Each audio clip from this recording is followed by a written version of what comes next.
um adolescente foi apreendido nesta madrugada.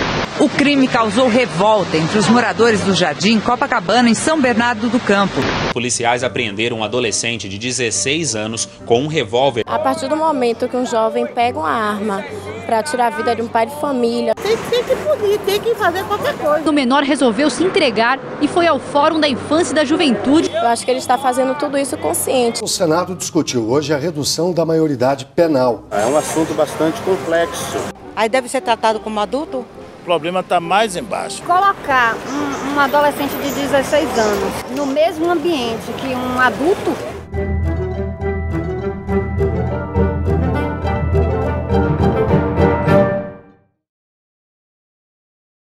O debate sobre a maioridade penal costuma ser intensificado na sociedade quando casos violentos envolvendo menores infratores são explorados pela mídia. Este ano, o debate já foi aquecido entre legisladores e lideranças políticas com a morte do universitário Vitor Hugo Deppmann em frente ao prédio onde morava, na capital paulista, por um jovem de apenas 17 anos. Acho que a mídia ela tem um papel preponderante. A gente ouve aí, sempre que tem um crime grave, um crime bárbaro, envolvendo um menor, esse assunto surge como a pauta do dia. A imprensa faz disso um grande caso, ela também está alinhada à indústria da violência. Uma das coisas que a gente aprendeu com as velhas teorias da comunicação é essa prática perversa que às vezes lhe acomete de tomar uma árvore pelo conjunto da floresta.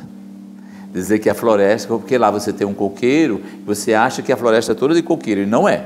Causa uma sensação de que isso é a resposta principal do problema. Não é. A redução da idade penal não vai resolver o problema do crime. O problema, o foco da questão é a mídia colocar como se o jovem que comete ato infracional não é punido, e ele é punido.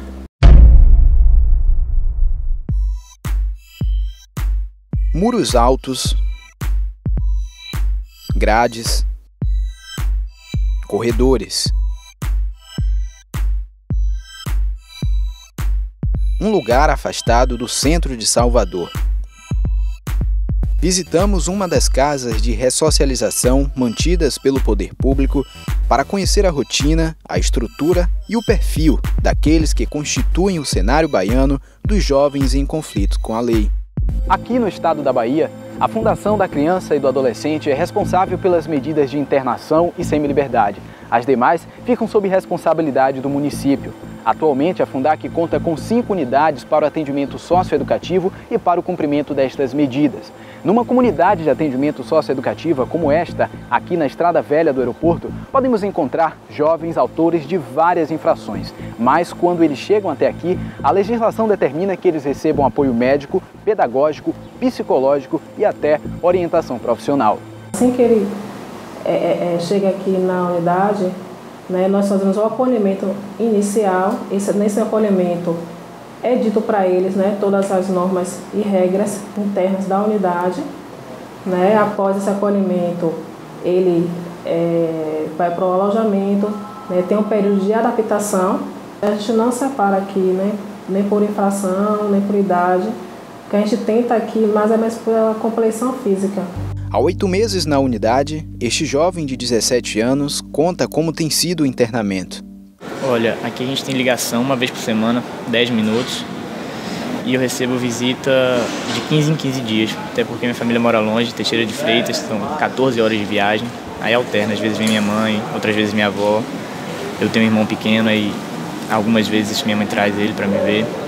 Há 8 meses, para quem está preso, é uma eternidade.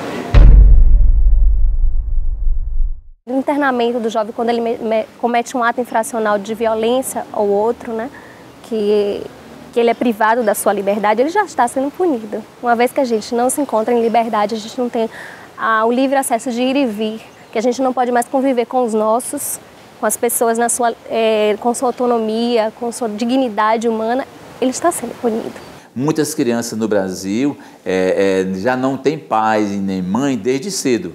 E a rua é que é o abrigo delas. E por que o Estado só vai conhecer essas crianças quando elas cometem algum delito? Quando elas desafiam a ordem pública? Quando elas cometem o primeiro assalto? Hoje, os adolescentes da casa, ele tem cor. É um jovem de comunidade periférica, né, que vem também de um contexto familiar, né, fragilizado, oriundos de comunidades periféricas, né, que suas famílias também não tiveram oportunidades. Quando você chegar e pegar um sujeito, se colocar dentro, não oferecer escola, não oferecer ele um trabalho, não oferecer ele, por exemplo, a possibilidade de fazer ou de ter um estudo, né, dentro do cárcere, ele vai ficar 3 anos em déficit, por exemplo, de um trabalho ou de um estudo. Acho que a sociedade precisa, sim, conhecer, né, o trabalho da mídia socioeducativa. Acho que vim para aqui para conhecer toda essa estrutura que é ofertado para eles. Aqui nós promovemos ações para a desconstrução de violência. A casa oferece aos internos cursos como serigrafia, informática, oficina de pintura e de marcenaria.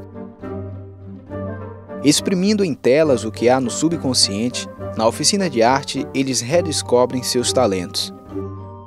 A arte ele tem o poder de resgatar tudo de belo que muitas vezes o ser humano, seja lá quem for, tem. Ninguém é 100% mal, ninguém é 100% bom. Muitos deles vieram com problemas familiares até, né, colocando na cabeça dele que ele é incapaz, que ele não tem condições de produzir. Em alguns relatos aqui bem emotivos, pô, professor, eu precisei roubar, eu precisei matar, eu precisei cometer isso para vir aprender isso, para vir aprender uma arte dessa, porque eu nunca tive essa oportunidade lá fora e nunca esperava que eu era capaz disso.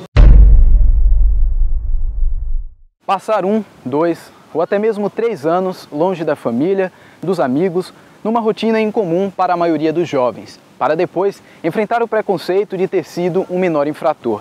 Talvez todas estas sanções não sejam piores do que ter a liberdade privada naquela que é considerada uma das melhores fases da vida. Vejo colega com 6 meses, teve um que com 2, 3 meses ele já estava se enforcando, pulava mesmo e vinha os orientadores para tirar. Será que essa é a proposta que se tem de educação para a juventude? Acho que precisa investir na melhoria das condições de internamento, precisa ter um cuidado, precisa assessorar essa criança, tutelar essa criança, não é, que foi criada sem amor, sem amparo, sem ninguém, ela foi estimulada para a violência. O sujeito que entra no crime, muitas vezes ele entra porque não tem perspectiva. Quando ele sai, ele já está rotulado, estigmatizado. Ele é um ex-interno de uma casa, por exemplo, de internamento para menores. Ele já vem com rótulo. O direito penal vai estigmatizá-lo, vai marcá-lo.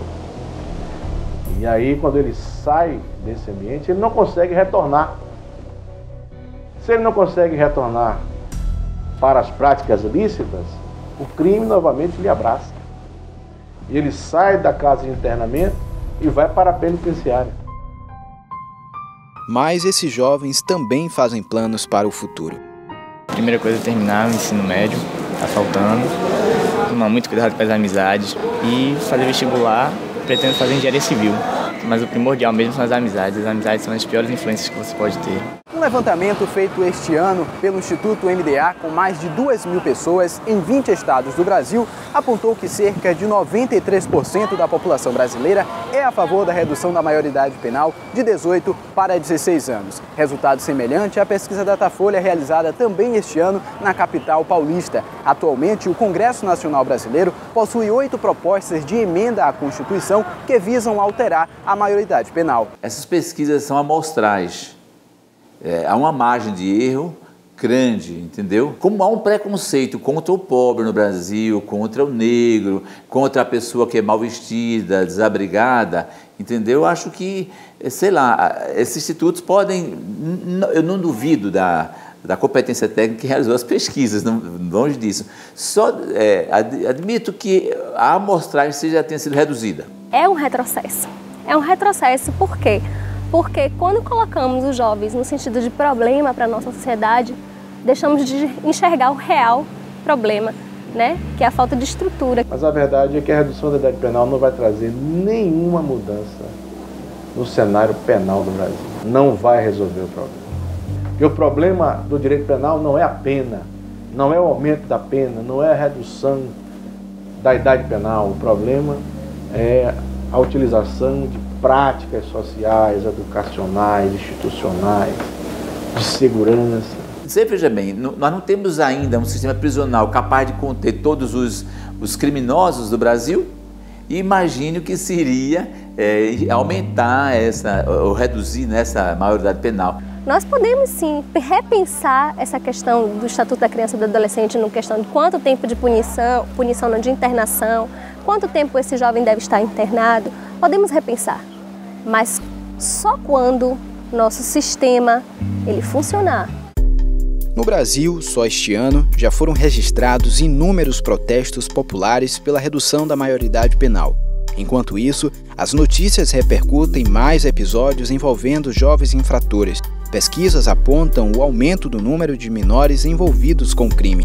Projetos de leis e de emendas à Constituição tramitam no Congresso. Juristas divergem sobre a inimputabilidade dos menores de 18 anos. E mesmo que, de maneira geral, a sociedade acredite que a redução da maioridade penal é o caminho para a diminuição da violência que assola o país, nós queremos saber. E você, o que acha?